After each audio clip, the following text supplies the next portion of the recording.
है ना। क्लास छोड़िएगा तो सिलेबस पूरा नहीं होगा। देखो तो ऐसा ही क्लास लेट से चल रहा है ना। लेट सेशन हो गया है, पिछला साल भी सेशन लेट हो गया, इस साल भी सेशन लेट हो गया, और आप जो है इसमें छुट्टियां मना रहे हैं। इतना छुट्टी आपको कहाँ जाना होगा? Where will you have to go? आपको कहाँ जाना होगा? तो मुझे बाजार जाना होगा। आंसर दीजिए। मुझे बाजार जाना होगा। I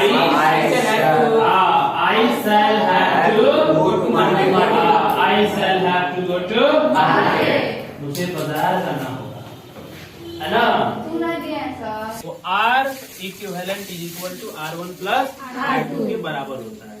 आया समझ में? जैसे एग्जाम्पल के तौर पे यदि हम ले लें, एग्जाम्पल के तौर पे कि मान लेते हैं कि ये कौन है, ये R1 है।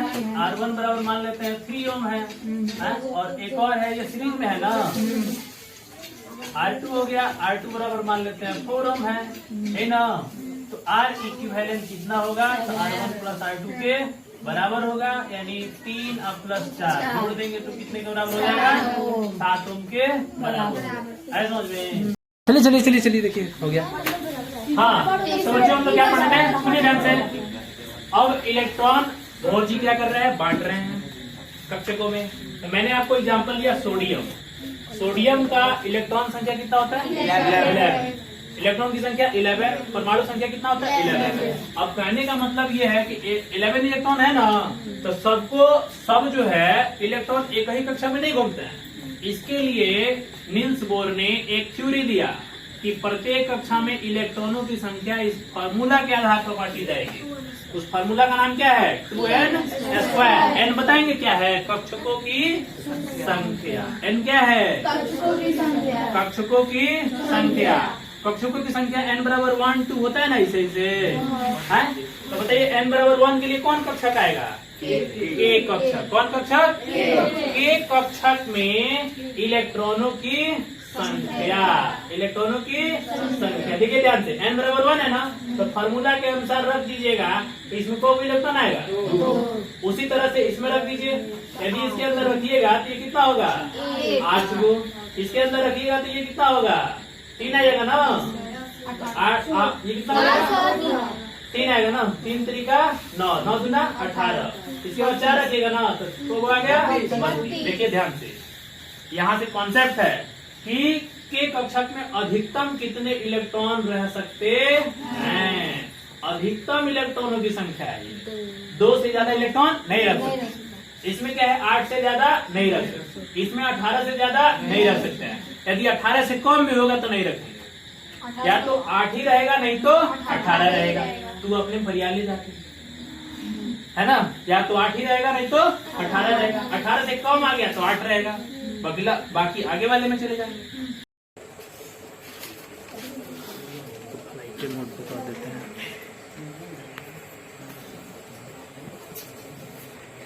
ना रही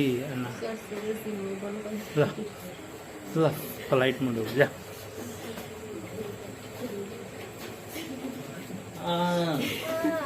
चैन सा नहीं। अब एक हेती जी फोन रखेगा, खाली फोन रहेगा। वीडियो इसमें बनेगा, फोन आवे वाला पॉकेट में रही। चलिए देखिए, हमने आपको क्या बताया कि यदि किसी परमाणु के, है ना, बाह्यतम कक्षा में 8 इलेक्ट्रॉन हो जाए, 8 कितने? 8, तो हम ये कहते हैं कि यह परमाणु का क्या पूर्ण हो गया? अष्टक पूर्ण हो गया, ऑक्टेट कंप्लीट हो गया। है में तो जब परमाणु का अष्टक पूर्ण हो गया तो इस तरह के परमाणु को क्या कहते हैं? अक्रिय गैस कौन होते हैं? तो अक्रिय गैस उन तत्वों को कहा जाता है जिनके बाह्यतम कक्षाओं के अष्टक पूर्ण होते हैं। अष्टक पूर्ण होते हैं। पूर्ण होने का मतलब पूर्ण होते हैं, दिहल लिहल बंद।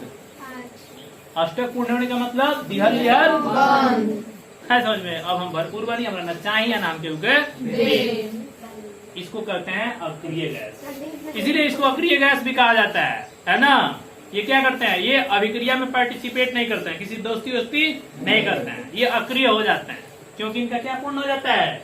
अष्टक। क्या पूर्ण हो जाता है? अच्छा, लेकिन एक और एग्जांपल लेते हैं, हीलियम। हीलियम एक ऐसा अपवाद में एलिमेंट आता है, हीलियम।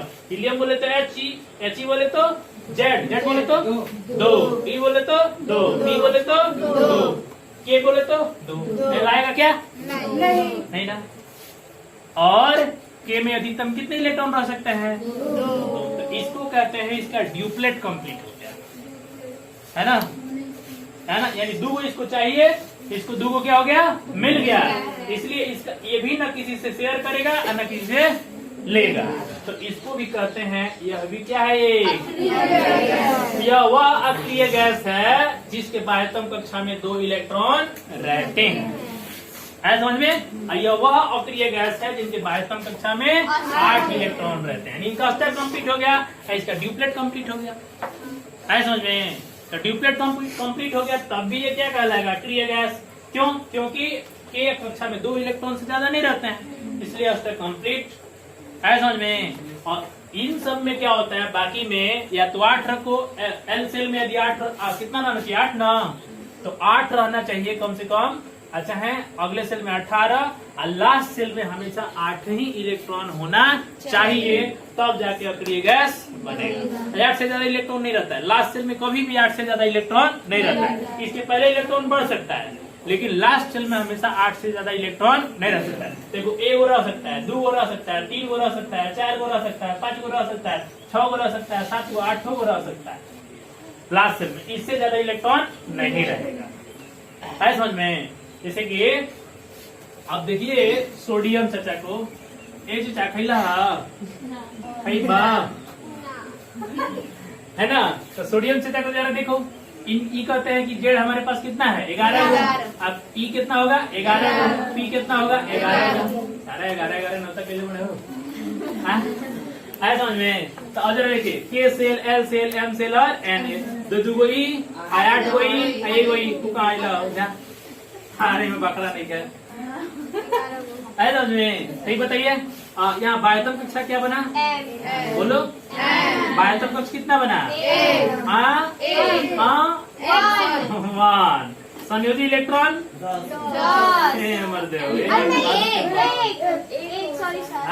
यही आपसे बात हो के संयोजी इलेक्ट्रॉन 1 और कोर इलेक्ट्रॉन 10। दोनों लिख दिए हैं बाह्यतम कक्षा। तो बाह्यतम कक्ष इसमें क्या बन गया? M ना, EM होगा।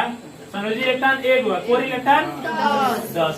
है समझ में? आप परमाणु संख्या, परमाणु संख्या का कक्षकों की संख्या, कक्षकों की संख्या कितना बन गया? बोलिए। कक्षकों की संख्या 3 बन गया। समझ आ रहा है ना? तो अब इसमें देखिए बाह्यतम कक्षा में कोई इलेक्ट्रॉन है? 1 इलेक्ट्रॉन है ना। तो जौना परमाणु के बाह्यतम कक्षा में 1 इलेक्ट्रॉन होला, ओकरा के कहल जाला धातु। क्या कहल जाला? धातु। ई हो गया 10वां के पोस्ट। है समझ में? तो जौना के बाह्यतम कक्षा में 1 इलेक्ट्रॉन होला, वो हो गई धातु। तो एक ना, मैग्नीशियम, मैग्नीशियम का जेड बोलिए 12। ई बोलिए, ई बोलिए, टी बोलिए, एल बोलिए, एम बोलिए 2। अब देखो इसमें बाह्यतम कक्षा में कौन आ गया? यो कहा धातु।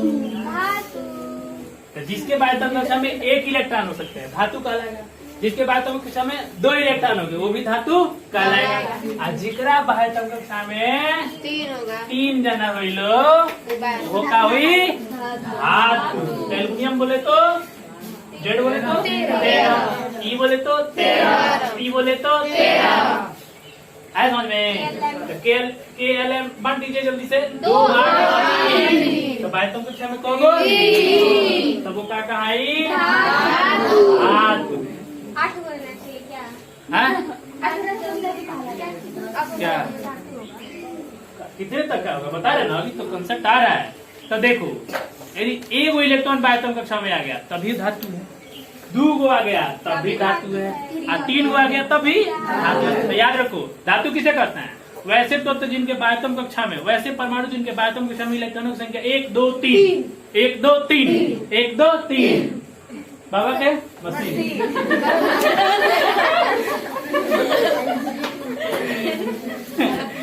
आए समझ में? 1 2 3 एक बड़ी आए समझ में? तो जो 1 2 3 1 और 3 यानी बातों कक्षा में 1 इलेक्ट्रॉन रहेगा तभी धातु, 2 इलेक्ट्रॉन रहेगा तभी धातु, 3 इलेक्ट्रॉन रहेगा तो धातु बाबा पास ना चाहिए अब यही बात पर तनी पहचान के दिखाओ लोग दिखाओ लोग तो देखता नहीं हूँ कौन खेत के मुरैया वो लोग। अब बताओ लोग तन जल्दी से फ्लोरीन धातु है कि ना हो? हाँ फ्लोरीन धातु है कि ना? तन जल्दी से खट से ना बताओ लोग तन खट से बटन दबा लोग रुक ले भाई कहाँ जाता होता है। चलिए देखिए हाइट एंड डिस्टेंस, ऊंचाई और दूरी, ऊंचाई और दूरी।